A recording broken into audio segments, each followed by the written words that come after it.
Coming up, why are single guys like me staying single? There's a lot that goes behind it. Of course, we hear about it. We're going to talk about it right now on this full-length edition of Depraved and Debaucherous.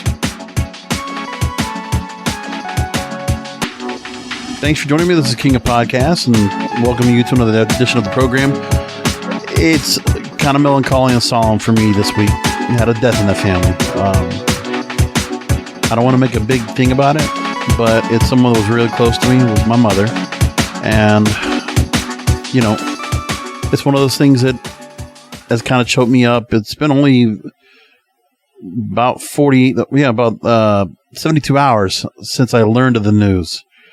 And, you know, it's been a tough week. So I don't expect any feedback from anybody out there. I just wanted to make the point of if I feel a little bit like off key, that's the reason why. And I'm recording this where it's going out probably just immediately after I put this out. So you're going to hear about this and, you know, see where I'm coming from. But, you know, it is tough when you're dealing with something like this. And when I'm dealing with a death in the family, something as close to like this, and I'm single. Like, I mean, because I don't have that significant other to fall back on for that support. And in things like this is where you want a really wonderful guy or girl in your life to be that emotional support for you at any time, you know, when things are bad, things are good. Remember, we always hear in the vows. I mean, the wedding vows that are always provided that everybody repeats back. There's something to be said about how important those vows are and how we need to really, with every relationship, it should be something that we consider for every one of them. You know, even though we're just getting to know somebody, it is one of those things where you want to find someone that initially you prioritize hoping that the person could be relationship material or marriage material, because that's what you should ultimately want.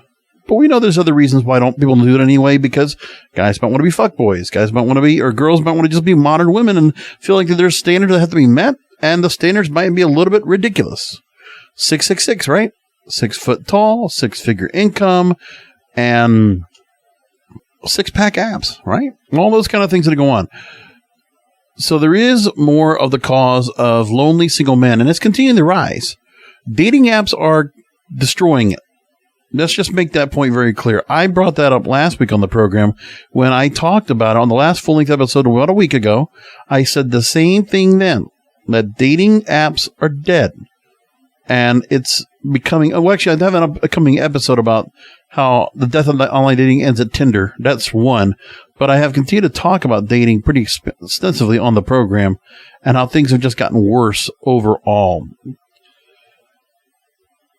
And that's where I see right now a lot of things. It's saddening to see. Oh, I talked about depression last week. That's right. On the full-length show. But on this one, we're going to talk about the rise of lonely single men and dating apps and a drastically changing relationship landscape, which, you know, this Psychology Today article I'm reading from doesn't give it enough prudence because of the fact that we're actually dealing more with toxic, traumatic relationships. And believe it or not, there are men that get the same kind of feeling where they are dealing with women that are manipulative, that could be controlling or unfaithful, and they are toxic in nature.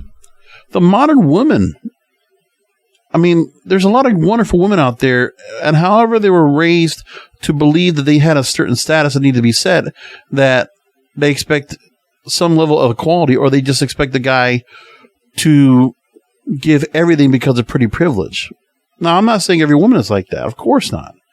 But we know there's a lot of women that have gotten a toxic mindset because of that. Trust me, I believe there is such a thing as toxic masculinity and toxic femininity. It goes both ways. Nobody wants to say it like that. Of course not. I mean, what am I going to do? Try to go and play the other part and try to get on a soapbox to say something about it? We don't know what kind of, you know, where the things are on the internet now. I mean, listen, if you go and try to say anything, if there's enough people out there that don't like what you say, they can outcry, of course. They can go after you. And you can get a lot of things said for what you say. But I'm going to cite both sides or a part of this. Now, in this story, they talk about how dating opportunities for heterosexual men, by the way, are diminishing as healthy relationship standards increase. Men represent approximately 63% of dating app users. So, you're one in, it's 6 in 10, and lowering their chances for matches, which I've been doing for a long time. These other guys are just starting to follow my suit. But I was doing that, lowering standard of matches for a long time. Because guys, on the dating apps, you're not looking for, we've been programmed to look at quantity over quality. It's a shame to say that. Look, just about a week ago, I decided to open up a Tinder profile again and buy a subscription again. And I'll tell you, the quality of matches, now I'm getting more matches than I had last time. But, honestly, I'm not happy with the quality of the matches. And I opened myself up to see who's ever out there. No. There's not much. It's saddening. It's not a good crop out there. And, I can open up the age range for as much as I want. I don't have any filters on it. Nothing that's filtering out the matches. I'm putting out global and I'm putting out 18 plus. See what happens out there, what there might be. And then they also say that men need to address skills deficits to meet healthier relationship expectations. Well, this is where the guys need to step up and understand. When you hear a lot of things out there from various people that are what they call the red pill masculinity, the guys are out there that are obviously putting out their word and their message about what guys need to be in order to find a good woman or to get around and get laid. We could talk about listen, don't shoot the messenger, okay? But I'm aware of the Andrew Tates, the Sneakos, the Fresh and Fit podcast of the world. Okay, I've heard them. I know them. The Just Pearly Things TikTok, the Dadvocate on TikTok, Emily King on TikTok. I've heard all these different names out there. And on my For You page, I see loads of relationship coaches and sex dating therapists and all this and that with all good intentions and, probably giving some great advice. But there are those that feel like, well, you just need to conform to be at a level where you are ideal and, really appealing to a woman of this level that they're expecting. Meanwhile, there are guys that feel like this is the same thing. But remember, it's not a matter of the looks that are going to be what determines if you decide to stay with someone for a long time. That might be when you're younger and when your needs are different. But when you get older, you know that it's never going to be remember we talked about the guy that was engaged, and The View mentioned the fact of how this guy says you're not the most beautiful and the most intelligent. Like, he put the point across about how as he's marrying her, he's for her, or he's for him.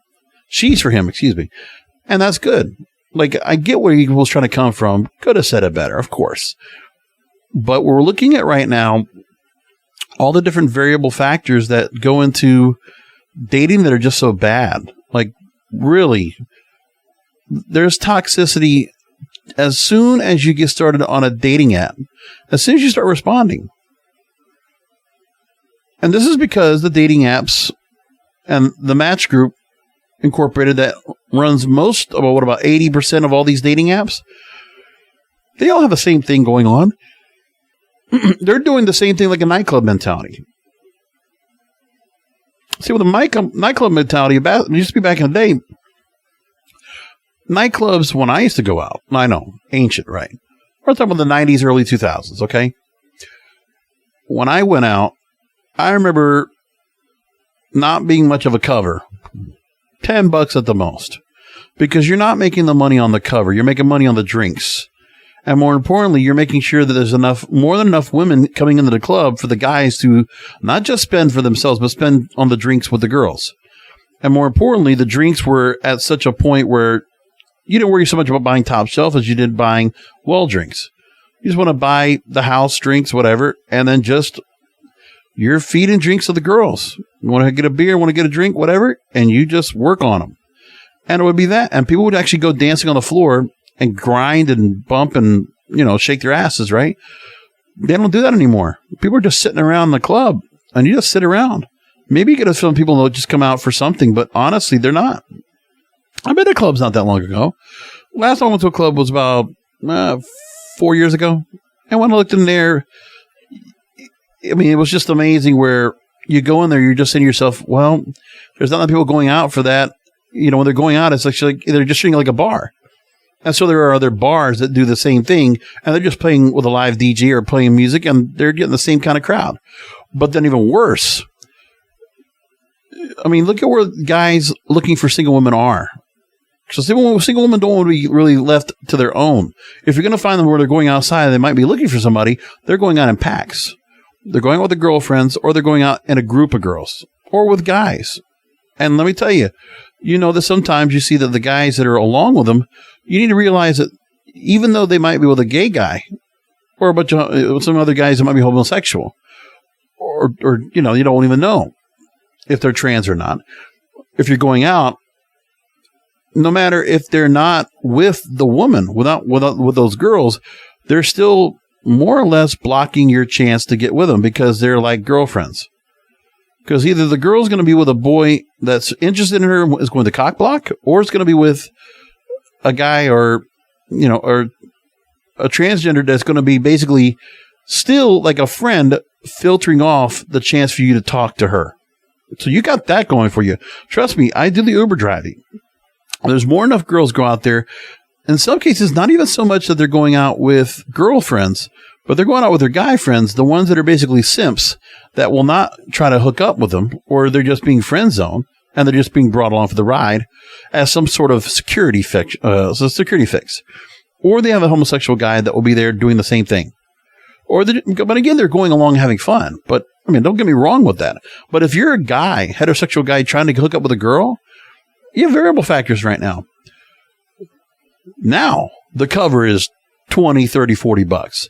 Now the drinks are $10 and up.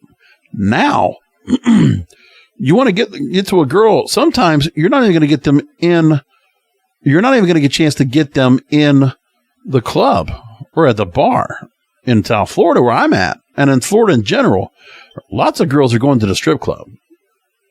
And they don't mind going out there where they're just having a little bit of fun. Maybe they're not even going there to go, do anything with the strippers, but they might do something just to have fun and throw some money at the strippers, make it rain for them. But what if you're a guy that has to go to the strip club and you're trying to go out and then you have to worry about, first of all, and even for New Year's Eve, nights, let me tell you, there's a lot of the strip clubs that do really well. And it's not even the people going for the strip clubs. It's not your typical strip club crowd. On Friday and Saturday nights, they're just younger people in general. They're not even there necessarily for the strippers. But the guys are screwed because they have to spend on the cover, spend on a 2-drink minimum, spend on the women, the strippers, while they're trying to hook up with the girls. And how much money are you going to be let go with not even the promise or guarantee that you're going to get to see the girl the next night or see him again? So they're fraternizing socially. The single life is supposed to be meant, well, you go meet up at the club or the bar, you meet them on the weekends. But if you can't do that, then where are you going to go? What, festivals, grocery store, coffee shop? When women feel like, unless they're into it, unless they're into you, and they feel like an onus that they're willing to go and talk to you, or they want to be talked to, then you have to work that day game out and say, okay, hopefully I'm at the grocery store and this girl's talking to me, or at a gas station, and hopefully I can just talk to her at random and she's going to say hello. But now women are being more conditioned not even to do that, because that's not even that common anymore either. And it's not like we have a whole lot of guys hooking up with a whole lot of girls that are just friends of friends of friends of friends, and that's how you work it. There's not much of that either. But the girls that are single, they have so many different ways to work around and take advantage of the system that's been put out. The internet has given them a great paywall, because that's what they are now. They're paywalling every guy out there. So they can get you if you go to the nightclub, to the bar. If you want to go out on a date, the standards that, you just can't just take me out for coffee or to go take a walk. No, I need a high-value date. High-value men give me high-value dates. There's that part, too. Trust me, I'm not wrong. Trust me, I'm going to have to go get a RPC back on again to go and talk about this. And I might get some other people to come on and talk about the same area, because it's true. Now, this is the part that this psychologist did not bring up, his PhD, but that is what's going on now. Like, I've gone out enough nights on the weekends to know that's what's exactly happening here. I see it. It's pretty apparent. And this is one of the things that's really rough to worry about and deal with, because what are you going to do? You know? So in the story, they say that younger and middle-aged men are the loneliest they've ever been in generations. It's going to get worse. Now, they say that men have become a larger portion of a growing group of long-term single people. And while you don't actually need to be in a relationship to be happy, which is correct, men typically are happier and healthier when partnered. You know, and this is where I talked about earlier. This is one of those areas where, I mean, being alone and being free to do what you want has its benefits. Don't get me wrong. But it is something to be said about, like, if I wanted to go on vacation, if I wanted to go on a trip, I wanted to go see other things, I want to go try other things out, I don't want to do it by myself. I want to go with a girl to go with, right? I mean, I go to the movies on Friday nights, and I would absolutely love to bring a girl along on Friday night as a date. But I know that I can't do it on the first date. It has to be somebody I've been with for a while. And I can see when I go to the movie theaters how many times guys are out with a cute girl and they're going to the movies or whatever, and, you know, whatever movie it might be, and they're just having a ball. And you can just see that's a date anytime. No matter how long you've been in a relationship for, that becomes something you could do on a regular basis. And I would love that. But I mean, you know, I've done it where I've had a couple of girls I'd try to go out on a date with and take them to a movie, but it didn't much of a difference, you know. You really can't do it on a first date. You can't even do it after a first couple of dates. The movie date's got to wait for a while. Unless you're doing something with them beforehand, you can kind of work your way through it. It's just tough. And there are 3 broad trends that this PhD mentions that are suggesting that there's a tough road ahead for heterosexual men. Dating apps.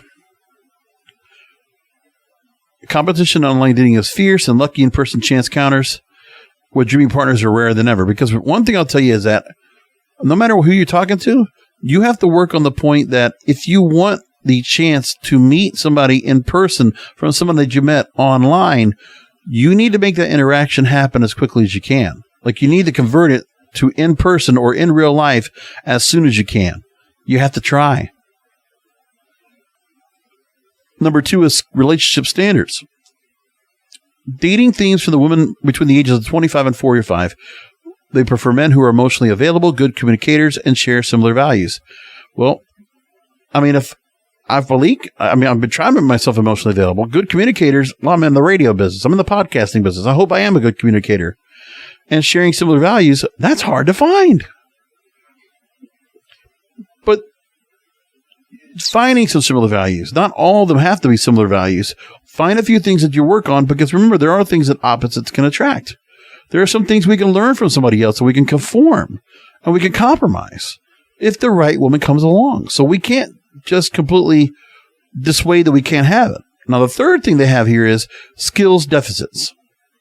For men, there's a relationship skills gap that, if not addressed, will likely lead to fewer dating opportunities, less patience for poor communication skills, and longer periods of being single. The problem for men is that emotional connection for the lifeblood is healthy long-term love. Emotional connection requires all the skills that families are not consistently teaching their young boys. Now, this is what's being said here, and I've got to make this point. That's why this show, honestly, I'm hoping to target young men and women. If you're in your teenage years, maybe, if you're catching on to this, you happen to catch the show. Usually I put the show for adults and older. So 18 and older is really the crowd that wants to hear that should be hearing the show. And I want to reach out to men and women between 18 and 40, men and women. I would love for women to hear this program and hear me out and give me a chance to make my point. And guys, I think you absolutely need to hear this. I'm not one of those dating coaches that's trying to come out here and say, well, you got to go ahead and, you got to go get a Lambo. You got to go and get your finances in order. You got to get dressed. You got to get yourself in shape. Look, there's a lot of guys who are not going to go and follow that routine. I'm not one of them. But I will say that where guys are right now, they're talking about, in those particular areas, about finding the top of the top, the best of the best, cream of the crop. 10 out of 10. But there are plenty of girls out there that need a good man, and plenty of women that need a good, or the other way around. But there are plenty of good guys out there that could use a good woman. Because we're worrying about having healthy relationships with people that are relatively much like us, that really we are really compatible.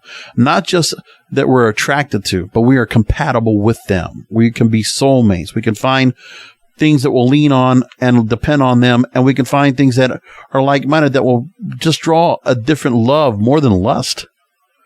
More than just, oh, she's hot. No, something more tangible. But when they say there's not enough long-term love, well, first of all, if the guys are not being raised right, and they're not getting, they're having a single mom telling them, how you're supposed to be, and the advice being given is not working, and guys are completely getting shot down, and they're going on dating apps, and they're failing miserably, and they're trying to go out with girls, and all these girls are being raised with a certain mentality they're supposed to have, then all you get are short-term relationships. And then if they're long-term, they're manipulative and toxic as hell, because they're bringing up people that are trying to do, they're sustaining relationships that are not healthy. So we're getting the toxic relationships, that trauma that goes on. And then what about the women that go through this kind of thing and they might get traumatized from, being cheated on, or going through a relationship where they're getting hurt? They're being sexually, emotionally, physically abused. That happens. And then what about manipulation and the narcissism, which goes both ways? What about a woman that wants to just keep putting the man down because she's bitter and she's unhappy because she has a certain standard that she's not met yet, or she feels like she needs to compare her success with others, or that she's not reaching the success she expects to have? She should have this. She should have that.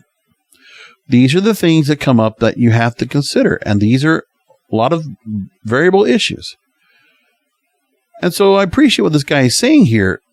And he closes with saying that ultimately we have an opportunity to revolutionize romantic relationships and establish new healthy norms starting with a first date. It's likely that some of these romances will be transformative and healing, disrupting generational trauma and establishing a fresh culture of admiration and validation. That you need to value your own internal world and respect your ideas enough to communicate them effectively. And seeing intimacy, romance, and emotional connection is worthy of your time and effort. And then he says men have a key role in the transformation, but only if they go all in. Taking that kind of commitment to themselves, their own mental health, to the kind of love they really want to generate in this world, will we step up? Guys are thinking of trying to. And, there are some guys that, if you know another guy that is doing this kind of shit right here, they are being toxic towards the girlfriend. I mean, I know they might think, well, you're saying this to me because you're trying to talk to my girl. No. If you got good friends out there and you see they're doing something to hurt somebody else, call them out, man. Just say, hey, do what you got to do. You got to troll them. You got to do something just to kind of like call it out and just say, you know what, man, dude, little control freak, just kind of like, hey, come on, dude. Something's got to be said. And you know what? You find out somebody's a friend if you can't just talk to them and just say, hey, man, look, I see what you're doing, dude. And if the guy just shoots back and offers like that feminine energy and he starts getting kind of yelling at you, you're like, dude, no. We don't need this. I don't need this. Peace out. Because if you're feeling like there's a guy that you know of that's doing that kind of thing, then you know what? Let this guy suffer on his own and do stupid shit. Because I think, guys, if you realize that if a guy's struggling on dating, and, one of the things I tried to do with some of the friends I had, because they also struggled just like I did. There was something to be said about, if we tried to set up girls with other girls, right? I used to get friend zone. I would at least do the thing, well, I like this girl anyway, and I bet you this guy likes her, my friend. And I would try to set my friends up with other girls that I met that were just friend zoning me. And I figured, well, this guy probably has it better than I do. Let's just go and see what happens.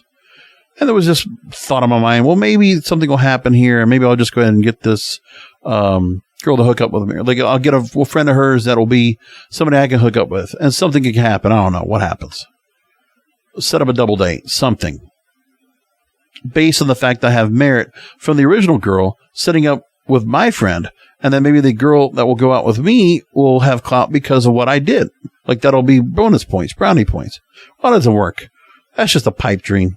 Let's just be honest. So yeah, there's that. Now, another story that's very similar talks about how if you have a personality that prefers singlehood, they say that there are many people for which singlehood is a conscious choice, working better for them because just like marriage, as a society, we should be respectful and tolerant of people who choose to live alternative lifestyles. And singlehood is more common than we think. And approximately half of adults find it difficult to be in long-term intimate relationships and thus spend considerable amounts of time being single. And that's totally okay.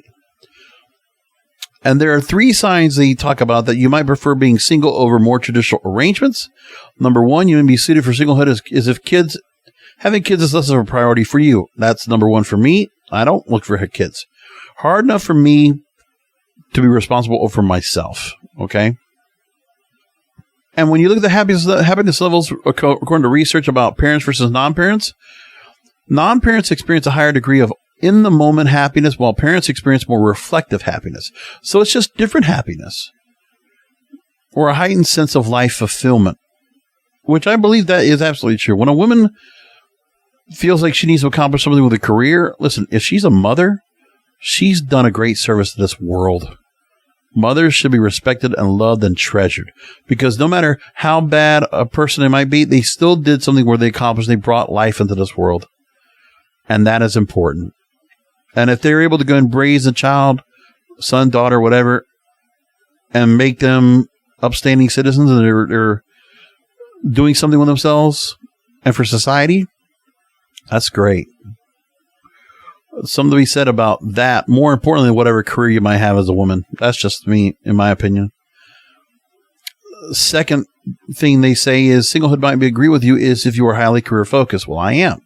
But that was because of the fact that when things turned out like the way they did with dating, my career, it wasn't so much that I enjoyed my career, but I got really focused and hyper focused, especially with podcasting. When that became something I could actually do from home, it just amplified my sense of like, let's go. Like 10 years ago, coming up in December, I decided to go and do podcasting from my studios here. And I've worked hard. And then when Uber came along, I could do that rideshare income. I've been busting tail for that for 5 years now, over 5 years now. And I enjoy it. I'm just paper chasing. But then on top of that, this podcasting right here does a lot for me. Like, it really helps me. Like, honestly, because of what I said at the top of the show, it's like therapy for me. I'm preoccupying my mind. I'm preparing, putting the show together, and I'm getting to talk about this, and I'm getting a chance to just talk about anything to an audience that's out there. And for those of you that are listening in, I'm so appreciative that you listen in, and you can check out the show every week. I really do. One last thing they say here is a third sign you might prefer singlehood is that if you're the type of person that feels most comfortable when you don't quite fit in. So they say that personality psychologists often speak of personality in terms of 5 traits or dimensions: introverted or extroverted, agreeable or disagreeable, emotional stability or neuroticism, conscientiousness or non-conscientiousness, openness to experience and non-openness to experience. And that singlehood may appear more to those who score on the openness dimension of personality. That we're just more open and, you know, we're nonconformists. We don't always follow the rules. And we don't just follow like just every kind of rule that's out there. We don't feel like there's some kind of a structure. We're kind of open up and we can actually just be out there and do things. Openness to experiences also conclude progressive ideas on sex and sexuality, deep intellectual curiosity, and appreciate beauty and aesthetics. Bingo. All 3 signs I am in. I am in with that. It's absolutely true. So I'm going to leave it there. So appreciate Mark Travers here, this American psychologist, writing the story for Forbes magazine, and the Psychology Today article that I got to use for the rise of lonely single men to encompass this episode of Depraved and Debaucherous. You know where to find the show: Apple, Amazon, Spotify, Google, iHeartRadio, or wherever you get your podcasts. If you want to go and follow me, all of my social media is the same, King of Podcasts, Twitter, Facebook, Instagram, TikTok. And if you want to reach out to me, you can go to the website, Depraved and Debaucherous.blogspot.com. I'm still looking at getting a URL. I'm not sure about what I'm going to get yet. I think I might have one. I just haven't thought about it yet, but I just need to figure out the right URL to use, and I'll go ahead and buy it and connect it. But anyway, Depraved and Debaucherous.blogspot.com. You can go there. There's a contact form you can fill out right there. Or you can go ahead and you want to make comments. You want to, give me a shout out. You want to go ahead and make any questions, or you want to, do like a Dear Abby kind of letter and give me something to go ahead and work off of, and some kind of advice you think I could give because you think maybe I'm willing to offer something. You let me know. Happy to do that. In the meantime, everybody, chill, take it easy. Good luck being single out there. If you're looking to try to find relationships, well, remember, if you're single, maybe you're just like me. Maybe you're a little depraved and debaucherous.